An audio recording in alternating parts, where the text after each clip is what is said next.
Bonjour, merci de rester sur nos programmes et bienvenue à l'information. Nous ouvrons cette édition par ce communiqué sur l'invitation de M. Thiéma Hubert Coulibaly, ministre des Affaires étrangères et de la coopération internationale du Mali, M. José Manuel Garcia Margalo y Marfil, ministre des Affaires étrangères et de la coopération du Royaume d'Espagne, à la tête d'une forte délégation, effectue à partir de ce samedi 23 février une visite de travail de 24 heures au Mali.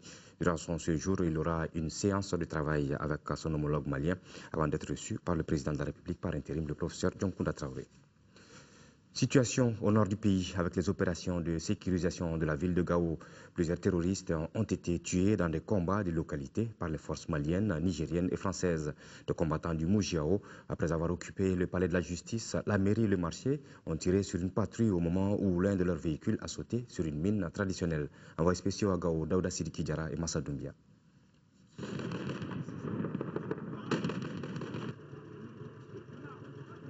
Pour les forces maliennes, françaises et nigériennes.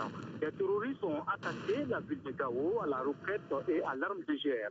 Ils se sont retranchés au palais de justice, à la mairie, au marché et même dans des familles. Et un sur la justice, encore on reçoit des tirs par là-bas. Les premiers combats ont eu lieu au palais de justice. Ici, des djihadistes ont été tués. Plus loin, à la mairie, c'était parti le gros du lot des assaillants. Là, la bataille a été tuée. Un hélicoptère français a tiré un missile qui a fait effondrer ce bâtiment sur les assaillants. Entre toi et le fleuve, il faut carrément battre l'espace vide là. Non, juste ici. En montant à l'assaut, nos forces ont essuyé des tirs en provenance du marché. Elles ont répliqué pour dérouter l'ennemi. Les forces maliennes déplorent 6 blessés, côté terroriste avec les fouilles aujourd'hui, 23 morts. Mopti est la première étape d'une visite du ministre de la Sécurité intérieure et de la Protection civile. Une visite de terrain qui lui fera voir l'ensemble des dispositifs sécuritaires dans cette région stratégique en temps de conflit. Par la même occasion, le ministre s'est rendu au chevet des blessés de guerre à l'infirmerie du camp militaire de Sévaré. Compte rendu de nos envoyés spéciaux Youssouf Diarra et Moussa Fane. Nous sommes en 5e région, plus précisément au PC opérationnel de Sévaré. C'est ici la première étape de la visite du ministre de la Sécurité intérieure et de la Protection civile. Pour s'enquérir des dispositifs sécuritaires, le général Tiefi Konaté a rencontré la hiérarchie militaire. Les échanges ont porté sur l'évolution actuelle de la situation au niveau du PC de Sévaré. Les ministres et les autorités régionales ont également évoqué la sécurité intérieure de la région de Mopti.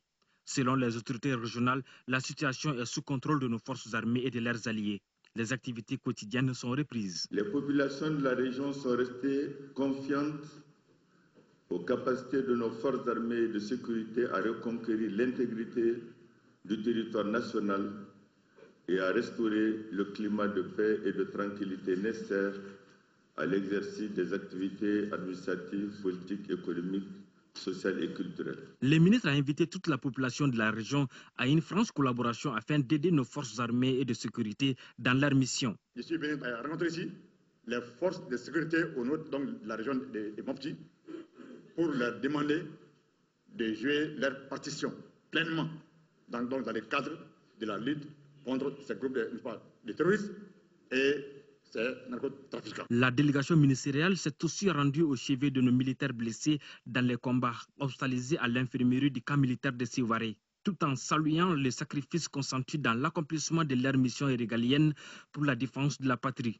Le ministre Tiefi Konaté a remis une enveloppe symbolique au premier responsable de la santé militaire de la région pour la prise en charge des blessés. Au cours de cette cérémonie, certains dons ont été réceptionnés pour l'effort de guerre. Au jour d'aujourd'hui, la région a pu mobiliser plus de 137 millions de francs CFA. Élection de juillet 2013, toutes les structures s'occupant du domaine s'y sont retrouvées pour faire un premier point. Les questions du fichier, le chronogramme et le vote des déplacés ont été également abordés. En charge de l'organisation des élections a été on ne peut plus clair à chacun et devant ses responsabilités pour la réussite de l'ensemble des opérations. Abdul Karim Kaba. Qu'est-ce qui a été fait? Qu'est-ce qu'il reste à faire?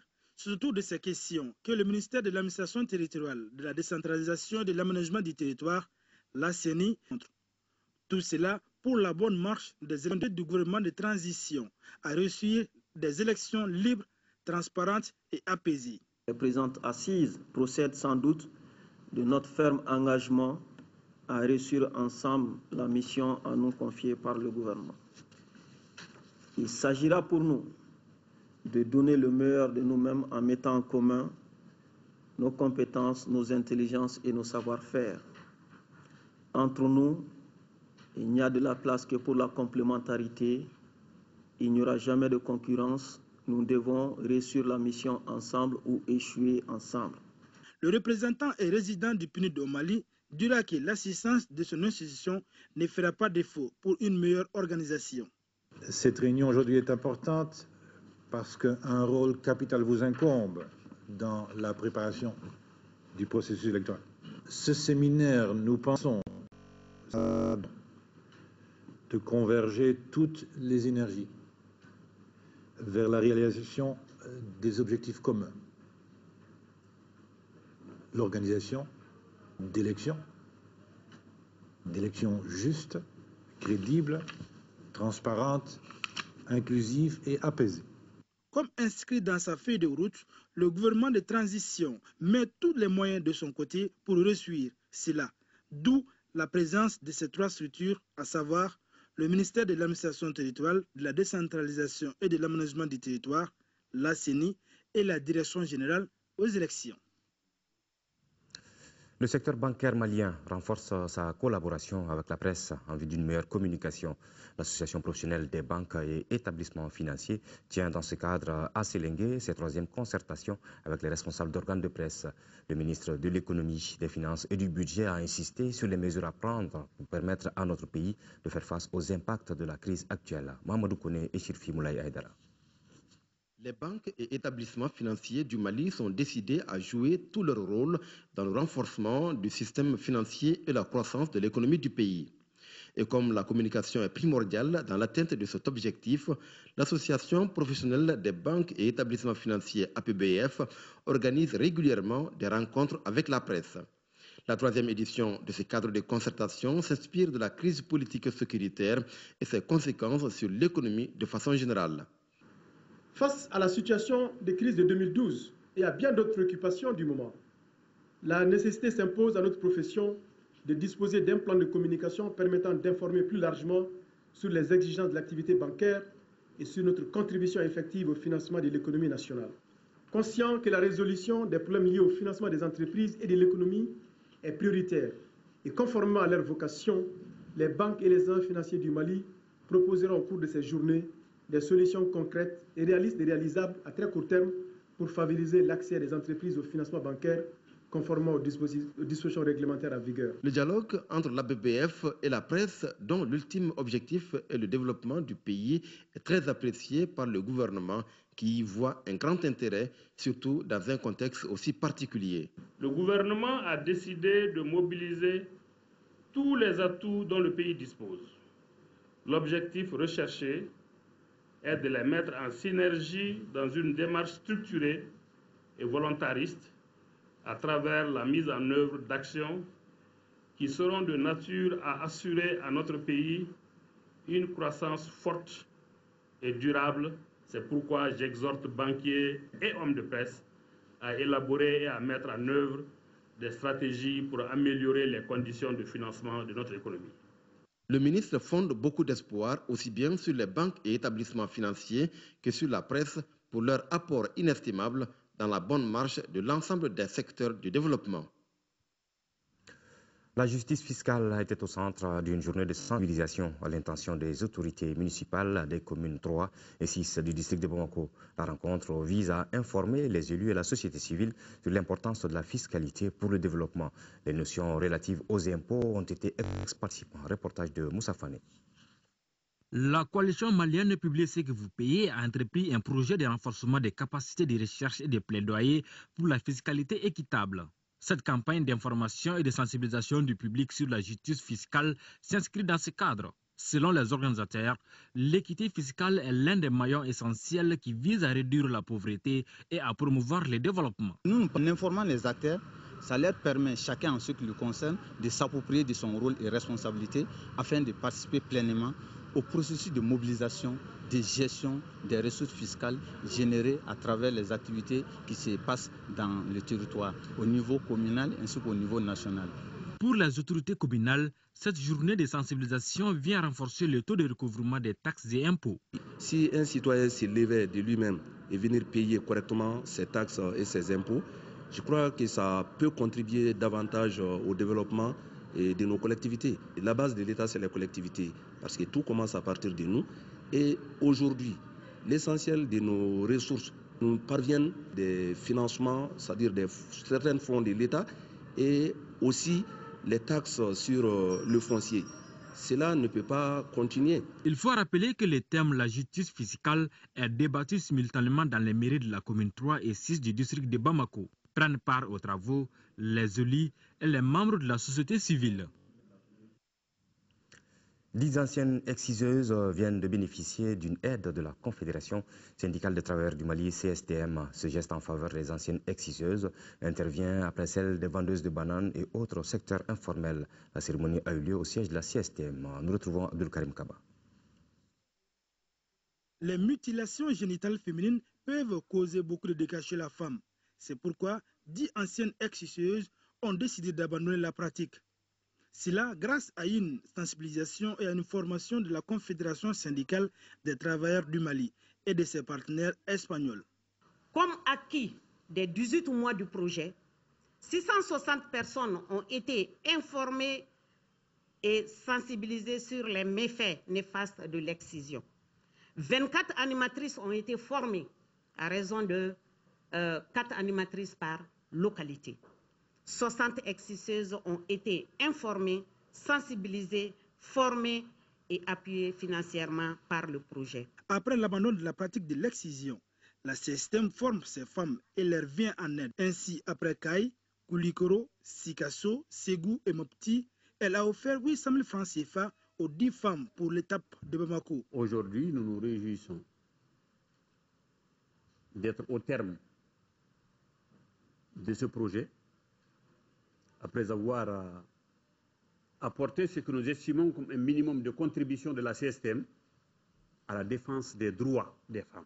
Avec cette aide, les anciennes exciseuses ont pris l'engagement non seulement d'abandonner la pratique, et aussi être le relais auprès des autres pour lutter contre les mutilations génitales féminines.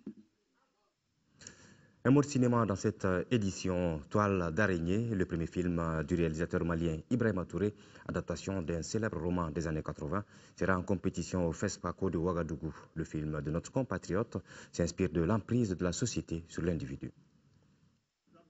Avec son premier film, Toile d'araignée, Ibrahima Touré représentera le Mali au prochain FESPACO. L'adaptation d'un célèbre roman des années 80 qui avait fait de la toile d'araignée la métaphore de l'emprise de la société sur l'individu. D'après l'auteur, la société africaine, c'est une société de violence.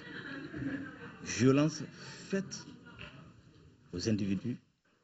Toile d'araignée est l'histoire de Mariama, une jeune femme qui s'élève sans succès contre le mariage arrangé pour elle par son père.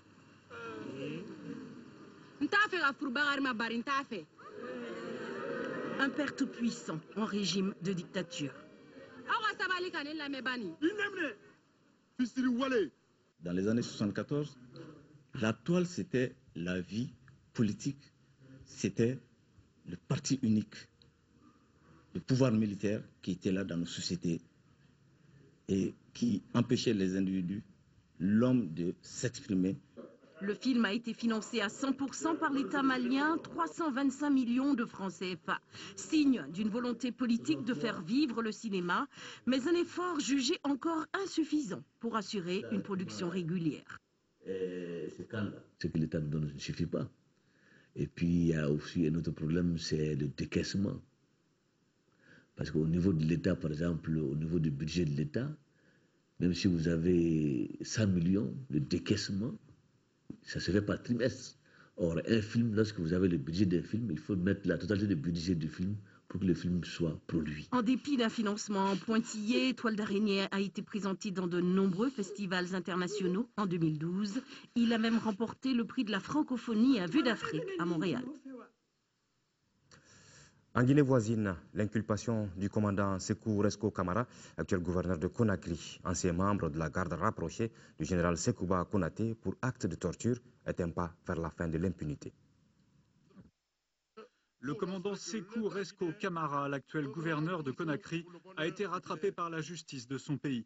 Cet ancien membre de la garde rapprochée du général Sekouba Konaté, l'ancien président de la transition, a été inculpé pour acte de torture commis en octobre 2010. L'enquête a été ouverte suite à une plainte de 2 organisations de défense des droits de l'homme et de 17 victimes. L'une d'elles, le docteur Mamadou Alioubari, se réjouit de cette inculpation qui pour lui est un premier pas vers la fin de l'impunité. On a de l'espoir que la procédure va continuer et que tous ceux qui ont été auteurs des violations des droits de l'homme dans ce pays seront jugés et traduits devant la justice, devant les tribunaux guinéens. Mamadou Alioubari, président de l'Observatoire guinéen de la démocratie et des droits de l'homme, nous l'avions rencontré en octobre 2010 dans une clinique de Conakry, alors qu'il venait d'être passé à tabac par des membres de la garde présidentielle et interrogé dans les locaux de la gendarmerie. À l'époque, des violences avaient éclaté entre les 2 tours de l'élection présidentielle. Les militaires menaient une répression musclée contre les manifestants qui dénonçaient les multiples reports du scrutin. Parmi les militaires qui ont fait l'objet d'une plainte figurent d'autres proches de l'ancien président de la transition, notamment l'ex-chef d'état-major des armées, le général Thiam, mais celui-ci n'a pas été inculpé. L'une des organisations à l'origine de la plainte souligne la longue histoire d'impunité qui a prévalu en Guinée. L'impunité, c'est le terreau des violations des droits de l'homme. Quand vous tuez, quand vous violez, il n'y a absolument rien. Vous continuez à le faire. L'exemple le plus flagrant est celui du massacre du 28 septembre 2009 dans le stade de Conakry, au cours duquel plus de 150 personnes avaient trouvé la mort. Pour l'instant, aucun responsable de cette tuerie n'a été inculpé. Un tour sur le continent à présent pour parler de terrorisme au Nigeria et de la nomination du nouveau Premier ministre en Tunisie, entre autres sujets.